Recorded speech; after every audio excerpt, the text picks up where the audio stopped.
You can now support Ghost Maps on Patreon and buy our official merchandise on Redbubble. Simply look for We Are HANTU or click the links in the description.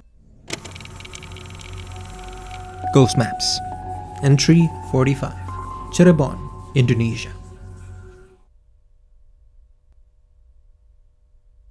Indah proudly scrolls through photo after photo of her kids on her phone.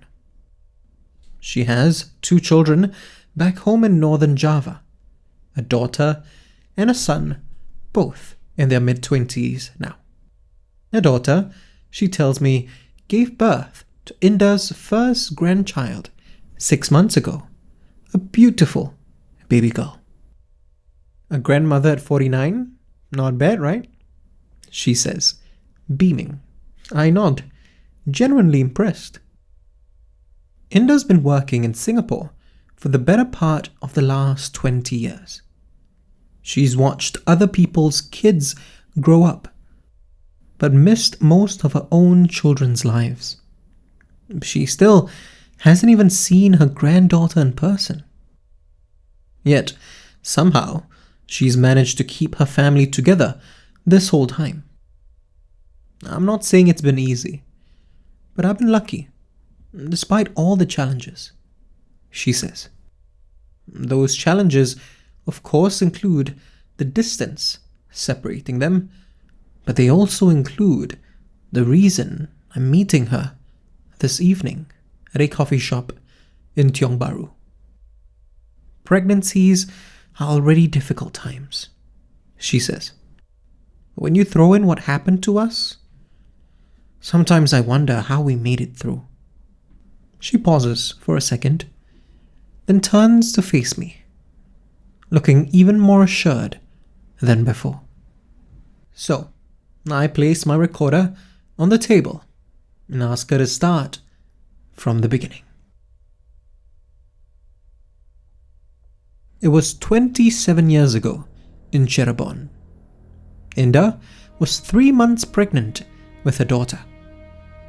Like all young mothers-to-be, every day was a mix of excitement and worry. Would the child be healthy? Would she look more like her mother or her father? What would they name her? Would they have enough money to give her the life that she deserves? Indah's specific worry during this particular week was family history. Would their daughter inherit Indah's mother-in-law's thinning hair?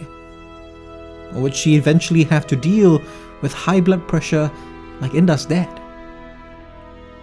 Over dinner one night, Indah casually asked her husband, Budi, if there was anything serious from his side that she should know about. The seemingly innocent question shocked her husband for a second, before he stammered out a weak response and excused himself. Indah, however, wouldn't let it go. If there was something that could harm her unborn child, she needed to know. She pushed Budi for an answer, and he finally relented. His family had been cursed. Indah was skeptical at first, but she kept listening anyway. Budi didn't know all the details. An ancestor had offended the wrong person at some point or something like that. But as long as he could remember, many of the children in his extended family either died in the womb or early in life. No one would talk about how they died, though. He eventually learned from an older cousin that a creature would terrorize the pregnant women and young children. A creature that looked like a woman with long hair and wore a white dress. Indah struggled to process everything she had just heard. He certainly believed it, she tells me. But I didn't want to. Because if it was true, then my child was in danger. And of course I was going to be ready to protect her, but it would have been so much better if there was nothing to protect her from in the first place. You know? Any lingering skepticism Inda had slowly melted away over the next few months of her pregnancy. Every other night, she would hear wailing from the trees outside their home. It wasn't the sound of an animal that she recognized. It sounded more like the cries of a woman. She would look out the window trying to see something, anything. But no matter how much she stared out into the black void of night, she saw no sign of the creature that taunted her. Not until the night she went into labor.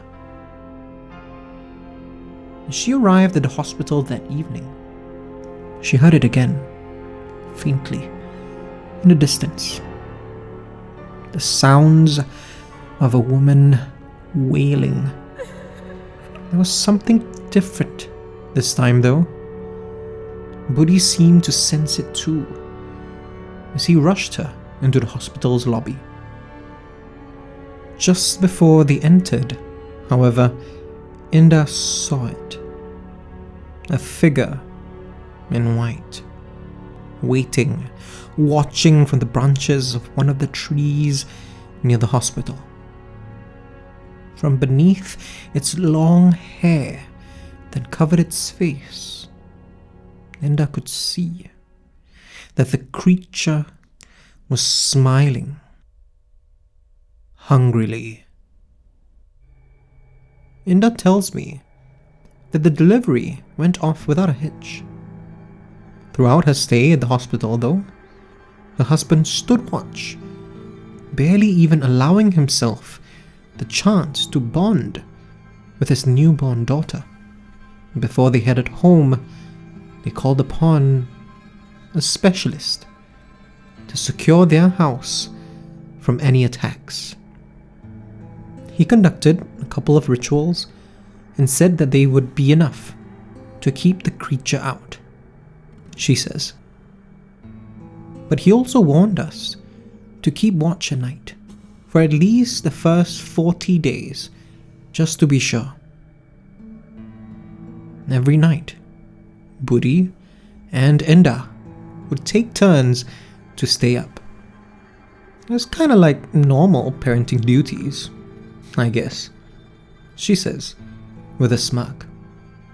Except instead of just changing her diapers and putting her back to bed, we had to watch out for a monster. Every once in a while, Inda would catch sight of it, or she thought she did. A flash of white in the pitch-black darkness of the surrounding trees. Seemed to be moving closer and closer to their home, but always stopped before it got too close.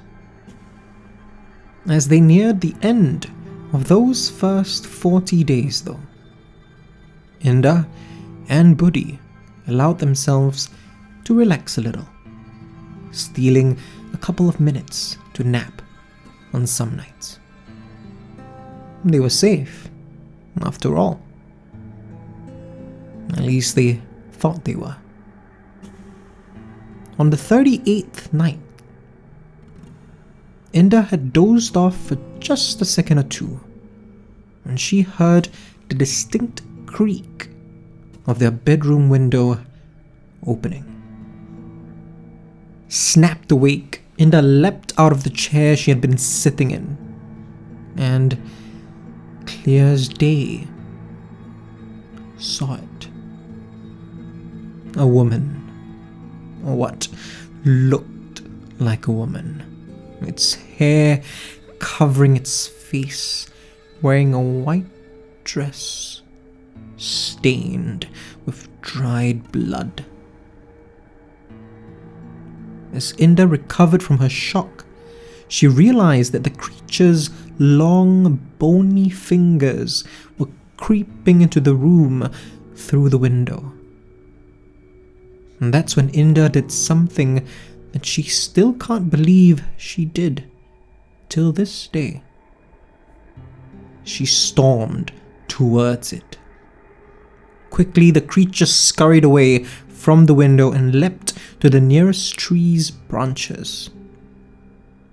It was more likely the protections that the specialist had put into place that scared it away, Inda admits.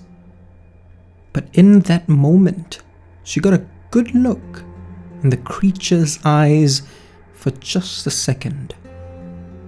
And what she thought she saw was understanding. Maybe I'm imagining it, she says.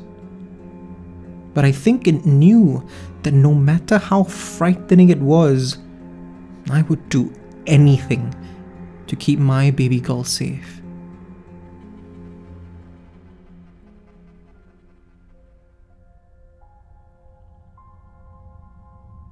Inda tells me that they went through the whole ordeal again when she was pregnant with her son the year after. But that second time, she wasn't as afraid. Of course, I was still scared, but any fear I felt this time was not for my own safety or of the creature that had cursed my husband's family, she says. I was just more determined than ever that nothing was going to harm my family.